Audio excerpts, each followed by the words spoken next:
কেমন আছো? আশা করি ভালোই আছো, আমিও ভালো আছি। তো আজকে তোমাদের সাথে একটা রেসিপি শেয়ার করতে চলে আসলাম। আজকে করব হচ্ছে আমি ভাঙা আলুর দম। তো ভাঙা আলুর দমের জন্য আমি এখানে নিয়ে নিয়েছি কিছুটা আলু, মানে 500-750 মতন আলু নিয়ে নিয়েছি। তো চলো দেখতে থাকো পুরো ভিডিওটা। তো আমি এখানে প্রেশারের মধ্যে আলুগুলো দিয়ে দিচ্ছি। এবার এটার সাথে সিদ্ধ করে নেবো আলুগুলোর মধ্যে জল দিয়ে। তো সিদ্ধ করে নিয়ে তারপর ফিরে আসি।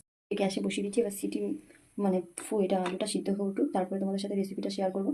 এর জন্য আমি মশলা কেটে নিয়েছি, যে ধনে পাতা নিয়েছি, টমেটো কুচি, আদা কাঁচা লঙ্কা তাকে আমি মিক্সিতে দিয়ে দেবো। এবার দিয়ে দিচ্ছি জিরে আর ধনে গুঁড়ো 1 চামচের মতন, আর সাথে নিয়ে নিচ্ছি কিন্তু হিং। তো চলো আমি এই মশলাটা করে নিয়ে তারপর ফিরে আসছি। এবার প্রেশারটাকে অফ করে দেবো।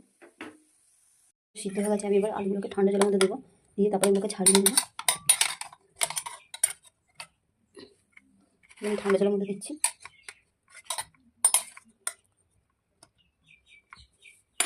তো চলো আলুগুলোকে ছাড়িয়ে নিয়ে তারপরে ফিরে আসছি। তো যেমন আলুগুলো ছাড়ানো হয়ে গেছে, আমি এখানে কড়াইটা বসিয়ে দিয়েছি। এবার আলুর তরকারিটা করবো, মানে দমটা করবো। তো কড়াইটা গরম হয়ে গেছে, আমি সাদা তেল দিয়ে দিচ্ছি। এই আলুর দমটা আমি সাদা তেল দিয়ে করছি, তোমরা চাইলে সর্ষের তেল দিয়েও করতে পারো। এবার দিয়ে দিচ্ছি হিং ফোড়নে। এবার দিয়ে দিচ্ছি টমেটোগুলো, টমেটোগুলো দিয়ে দিই। এবার দিয়ে দিচ্ছি কটা কাঁচা লঙ্কা পেঁয়াজ।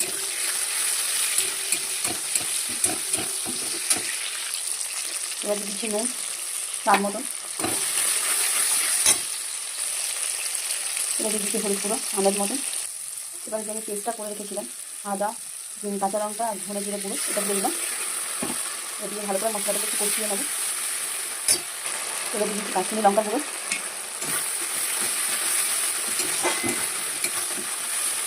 দেওয়া হয়ে গেছে, সব মশলাগুলোকে ভালো করে আমি একটু কষিয়ে নেবো।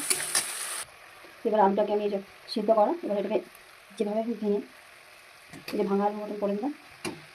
তো করে এরকমভাবে দিচ্ছি। তো সব আলুকে ভেঙে নিয়ে আমি দিয়ে দিয়েছি, এবার মশলার সাথে কষাবো ভালো করে।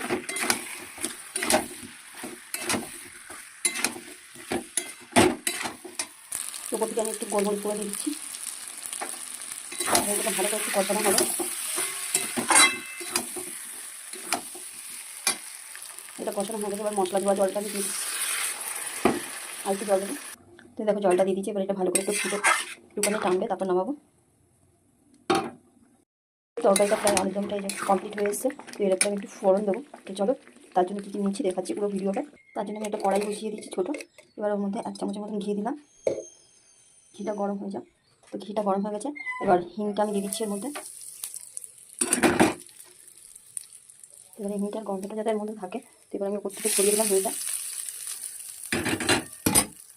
তো এবার হিংটা দিয়ে দিয়েছিলাম এর মধ্যে ফোড়ন মতো, যাতে এর মধ্যে হিঙের গন্ধটা থাকে। তো এবারে উপর থেকে আমি ধনে পাতা কুচি আর এই যে কাঁচা লঙ্কা কুচি দিয়ে দিলাম। তো দিয়ে এটাকে কিছুক্ষণ ঢাকা দিয়ে রেখে দেবো।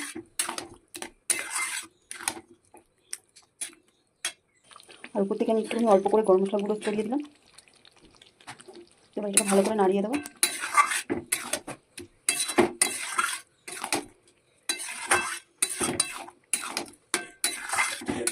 তো আমার রান্নাটা কমপ্লিট। এবার নামিয়ে নেবো তরকারিটা নামাবো না, তরকারিটা এর মধ্যেই থাক। তো এই দেখো রেসিপিটা তোমাদের কেমন লাগলো কমেন্টে জানিও।